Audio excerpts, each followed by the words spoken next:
અનુભવ કે છે કે ચપટી ધૂળની જરૂર છે અને અભિમાન કે છે મારે કોઈની જરૂર નથી. આ દેવાયત પંડિતનો દાખલો છે ને. દેવાયત પંડિતને બાપુ શોભાજી ગુરુ મહારાજનો બાપુ એની કૃપા એવડી મોટી થઈ ગઈ અને એટલું બધું વિદ્વાન બની ગયા, પંડિત થઈ ગયા. અને પછી જો કે લાંબો ઇતિહાસ છે પણ ટૂંકામાં કહું, દેવલદે અરે શંકા પડીને અવળું હુજ્યું, દેવલદેવ વ્યાઈ ગયા. પછી ગોતવા નીકળ્યા રથ લઈને 750 સેવક જુનાગઢ મજેવડીના પાદરમાંથી નીકળ્યા અને રથનો ધરો ભાંગ્યો. જો અભિમાન તો હારાના નથી રહ્યા બાપુ. તમારું મારું આમાં કઈ મોટા હતા, મયપતિ ગજબ હતા, ગંભીર સબળ, જેના શરીર મહાણે દીઠા મેકરણ કંસ કૌરવ ને રાવણ જેવા હતા નહોતા થઈ ગયા. હું તો એમ કહું કોકનો ઉપયોગ ન થાવ કઈ નહીં, પણ નડો નહીં ને તોય મારો નાથ નોંધ કરે. ધરો ભાંગ્યો અને સેવકોને કીધું કે કયું ગામ છે? કે ઈ મજેવડી. તો કે જાવ ગામમાં કોઈક લુવાર હોય તો હાથી લેતા હો. અને મજેવડીના પાદરમાંથી 2 સેવકો ગયા ધરો લઈ. અને દેવતણકી પોતે ભજના નથી હતા, ભગત હતા, આશરા ધર્મની ખબર હતી એને. ત્યાં આવીને કીધું કે અમારા રથનો ધરો છે, હાથી દ્યો. દેવતણકી કે ભાઈ આજ તો મારે અગતો છે 11 નો, આજ તો હું કોવાડી કાંઈ માંડું નહીં, મૂકો કાલ કરી દઈ. કે અરે અમારા પંડિત છે દેવાયત પંડિત ને 750 સેવક ભેગા. વાત બધી બરોબર કે પણ મારો નિયમ થોડો મારે ભાંગી નખાય. અને આજનું પાપ તમારા ગુરુ મહારાજ ને બોલાવો, એમ કહેતા કે આજનું પાપ મારા માથે તો કે હું આ કરું. જોકે અત્યારે આવું કાંઈ છે નહીં. અત્યારે તો કોઈ કપાણી આવ્યો હોય તો 11 હોય તો કરી દે, હમા હોય તો કરી દે. હવે તો તારે કાંઈ એવું છે નહીં. પણ આ બધા એમના નિયમો હતા. અરે ઇતિહાસ તો એવું બોલે છે કે દેવતણખી કોઈનું કામ કરે ને અને પછી ઓલે રેખ્યા કાઢે ને કોડમાંથી, એમાંથી રોજ હોનું નીકળતું. ઇતિહાસ આવું બોલે છે. મેં એમના મહાપુરુષ પાસેથી મેં વાત સાંભળેલી. બાપુ એનું ભજન કેવડું છે. આ બધી પ્રમાણ વાળી વાતો છે બાપુ, એમ નામ નથી. આ તો પછી બધા જ્યાં હોય આપણે સાંભળવા મળે ને કે આવું છે, આવું હોય એવું નથી. આ બધા ઇતિહાસ બાપુ પડ્યા છે ધરતીમાં. ધરબાઈ કાંઈક ઇતિહાસ પડ્યા. હજી કેટલા ઇતિહાસની આપણને ખબર જ નથી. દેવતણકી કે છે કે હું આજ કોઈ ન માંડું. તમારા ગુરુ મહારાજ જો અખંડ ઉપાડે તો વાત થાય, બાકી હું નહીં કરું. અને સેવકોએ જેને કીધું ને દેવાયત પંડિતને કીધું તમે હાલો. ત્યાં આવ્યા. દેવાયત પંડિતને તો અભિમાનનો પાર નહોતો. ત્યાં આવ્યા. એ કે તમે ઘણ ઉપાડશો? તો કે હા. અને એમને મનમાં એમ કે ઘણ મારીને હેરણને પાતાળમાં નાખી દઉં, પછી જોવું કેવી રીતે હાંધી દે છે. અને ધરો ધખાવા મૂક્યો અને 2 ઠેબા લાલ સોળ કર્યા ને બાપુ. હેરણ માથે 2 ઠેબા માર્યા ને કીધું મારો ઘા. એક ઘા માર્યો ને હેરણ તો વહી ગઈ.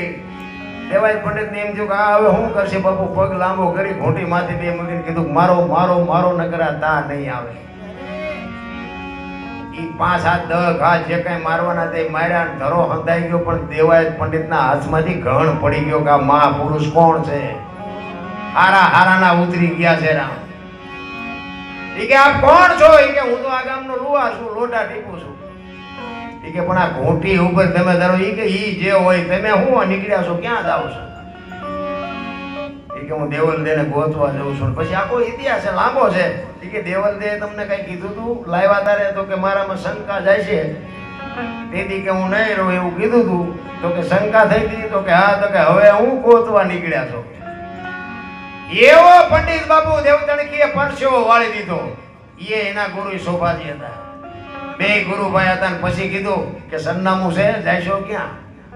નરોહરગઢની વાત છે બાપુ. વાત બધી મોટી છે પણ એ નરોહરગઢ ક્યાં છે? એટલે આપણે બધા બેઠા છીએ, કોઈને સરનામું નહીં કે કોઈ તાલુકા જિલ્લાની ખબર હોય મને કહો. દેવતણકી નર હતા અને એમના ગુરુ શોભાજી છે ને એ મહાદેવનો અવતાર હતા. એ હર કહેવાય. નરોહર કાઢું બાપુ ગુરુ મહારાજ રહેતા હતા, એને નરોહર કહેતા હતા. અને દેવલદેવ બાપુ ત્યાંથી મળ્યા હતા દેવાયત પંડિતને. તેથી એનો પાવર ઉતર્યો દેવતણકી મળ્યા પછી. વાતો તો બાપુ કાંઈક પડી છે એમનામાં દુનિયા કોઈ યાદ ન કરે. પણ ભજનની વાતો બાપુ કોની પાસે કરી? કોઈને કરવું જ નથી. આવું કાંઈ હોય નહીં. આવું વાતો બધા ઉડાડી જ મૂકે છે. બાકી આ એમના બાપુ કોઈને મળ્યું નથી. એટલે જ કહે છે બાપાને એમ થયું કે મારા સમય સંજોગ અનુસાર 2 જણા ભેગા થયા ને મારો સમય થઈ ગયો એટલે વચન પાળવા માટે મારે હરભુજીને મળવું પડશે ને આ લોકોને શંકા જાગશે. એટલે એ શંકાના સમાધાન માટે બાપુ બધાને ભેગા કરીને રામદેવજી બાપાએ ચેતવા કે દુનિયા કોઈ બી વાત કરે પણ સમાધિ ખોલતા નહીં. અને જે કઈ કાર્ય હતું એ બધું કાર્ય પતી ગયું. અને આ ઉડતી ઉડતી વાત હરભુજીને જ્યારે કાને પડીને કે રામદેવજી બાપા સોધામ વયા ગયા, ત્યારે હરભુજી માનતા નથી. એ તો વચનનો પાકો માણા મને કીધું છે કે મળ્યા સિવાય જઈશ ને નહીં, કોઈ દી જાય જ નહીં, ખોટી વાત. કોકે કીધું અમે ન્યા જતા ભલામણા, અમે મુઠ્ઠી માટી નાખી હતી કે વાત બધી બરોબર, પણ હું અહીંયા જાઉં અને નજરે જોઉં પછી મને ખબર પડે. અને ત્યાંથી બાપુ ઘોડે ચડ્યા અને રણોજાના સીમાડે આવ્યા ને રામદેવજી બાપાના ઘોડા ચરતા હતા અને રામદેવજી બાપા બેઠા હતા. અહીંયા બાપુ હરભુજીએ વાણી બની કે હરભુજીને હૈયે હરખ અપાર ઘોડલા ચરંતા દીઠા રામા પીરના. એ કે દુનિયા તો જો ગાંડી યાર, રામા બાપા અહીં બેઠા છે કે સમાધિ લઈ લીધી. બેઠે ઉતર્યા બે ભાઈઓ ભેટા અને વાત કરે છે કે મેં તો આવી વાત સાંભળી હતી. એટલે રામદેવજી બાપાએ વાતનો બધો ગોળો ટોળો કરીને કહ્યું ભાઈ આ દુનિયા છે ગમે વાત કરે. બે આપણે કહુંબો બનાય, ઘણા ટાઈમથી કહુંબો નથી પીધો. એ કહુંબો બનાવ્યો, કહુંબો પીધો. અને પછી રામદેવજી બાપાએ કીધું કે તમે ગામમાં જાઓ. એ સમાધિમાં મૂકેલી વસ્તુ રતન કટોરો, અમલની ડાબલી, વીરગેડીઓ અને પામરિયા 4 વસ્તુ હતી ને હરભુજીને આપી.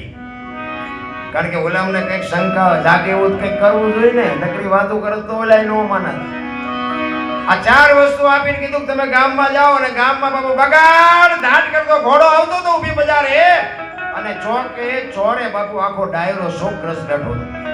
બધા વિચાર કરે ભાઈ ગયો ઘોડા ઉપર બેહીને આવે અને શરમ નહીં આવતી હોય.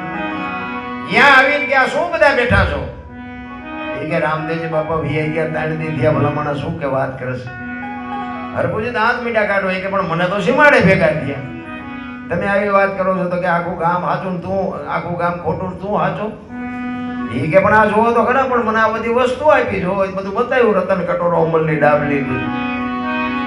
અને આમને શંકા જાગી કે આપણે આવતા રહ્યા પછી માથું મારી નીકળી ગયેલા, હાલો કે ખોદવી છે. ક્યાં એ પોતાના નથી સમજી ગયા, જગત સમજી ગયું, પોતાના નો સમજી ગયા.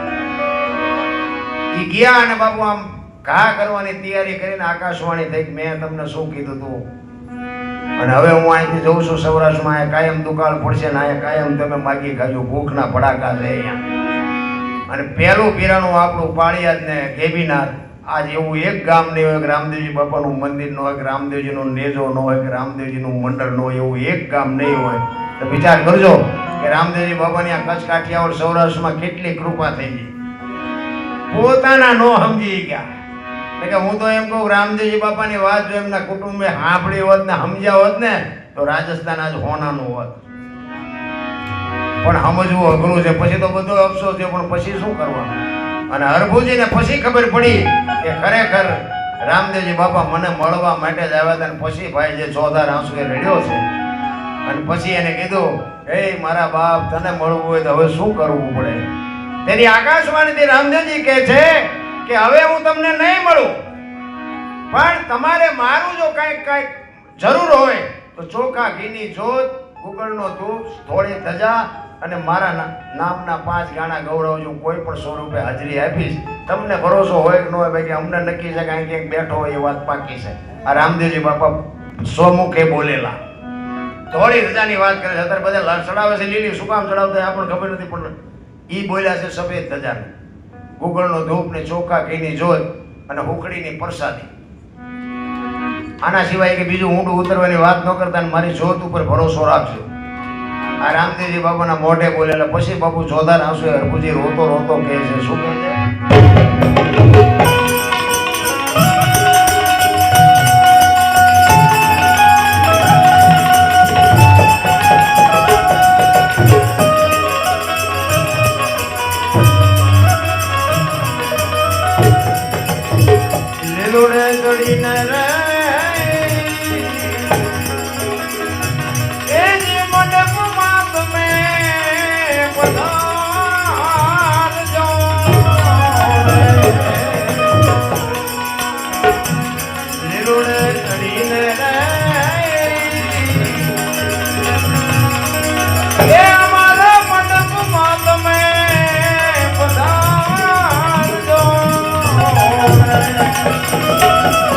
Oh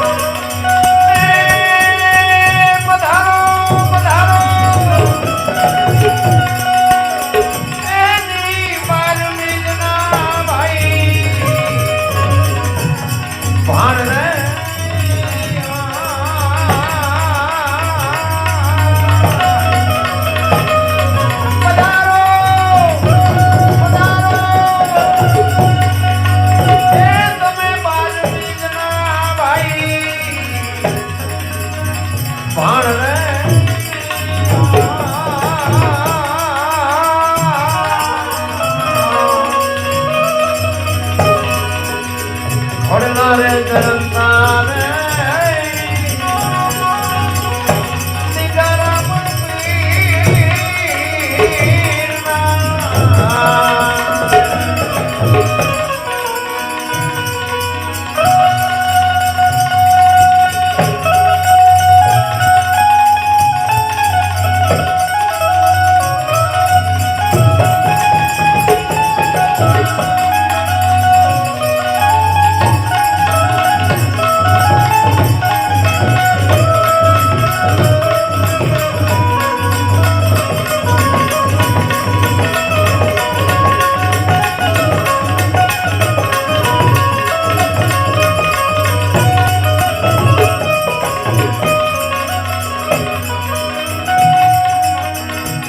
હરિના ચરણે રે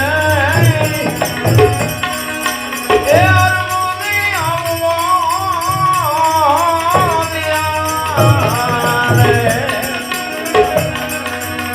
હરિના ચરણે રે